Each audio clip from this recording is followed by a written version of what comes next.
Hello friends, this is Ralph, and in today's video I'm telling you something very important about the ADSR to VCA connection on the Behringer 2600.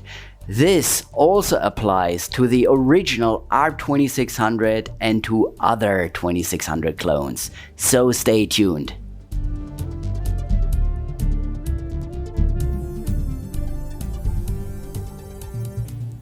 What I'm about to tell you is very obvious to seasoned users of the 2600 synthesizer, but every now and then I see comments like the following coming up in certain synthesizer forums and also in the comment section of my 2600 videos. Hey, I think there is something wrong with the ADSR in the VCA connection of my 2600 synthesizer. The ADSR is not responding properly. Relax.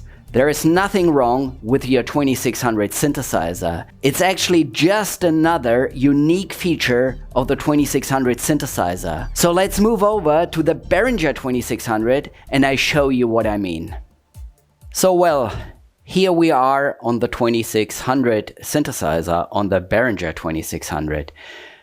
To demonstrate the ADSR VCA connection, I'm opening the filter all the way up. I do not control the filter with the ADSR, so the slider is down. So when you look at the VCA, the voltage controlled amplifier, you see that I'm currently using the AR. I'm giving the gate with this manual button here. Right now I'm using the AR. Let's change the envelope a little bit. Okay, so some people are wondering when they are using the ADSR on the VCA and they turn the slider halfway up, nothing seems to happen. So they have to move the slider into the last quarter to get a little reaction.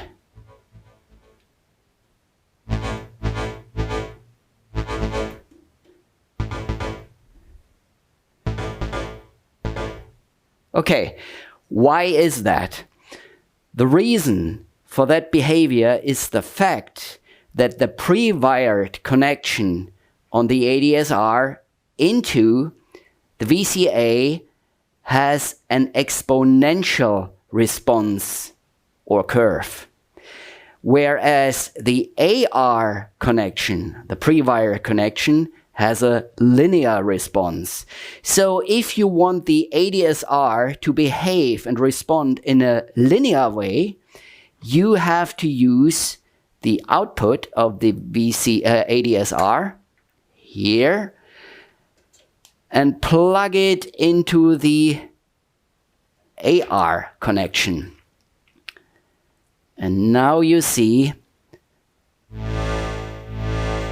it has a linear behavior.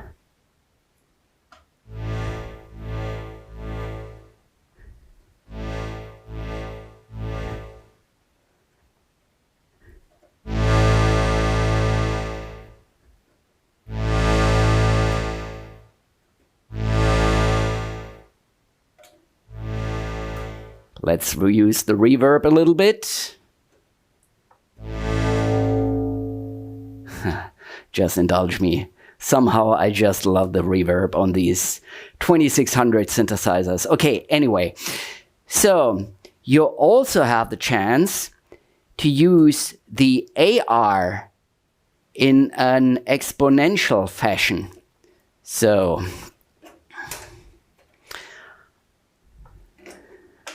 I use the output of the AR and plug it here into the ADSR connection, which has an exponential behavior. So listen to this now. Here, same as with the ADSR, nothing seems to happen.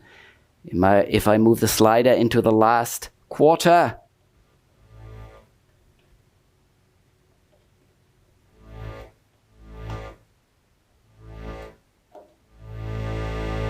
Okay, so in comparison, here is the linear behavior of the AR.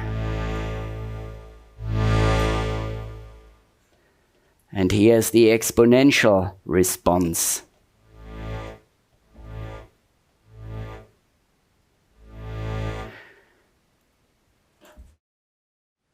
So this concept gives you several options.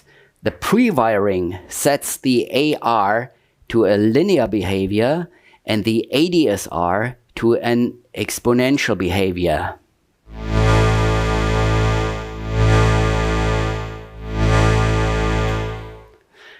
And if you want to use it the other way around, you just override the pre-wiring with a cable connection. So the ADSR output into the linear connection and the AR output into the exponential connection.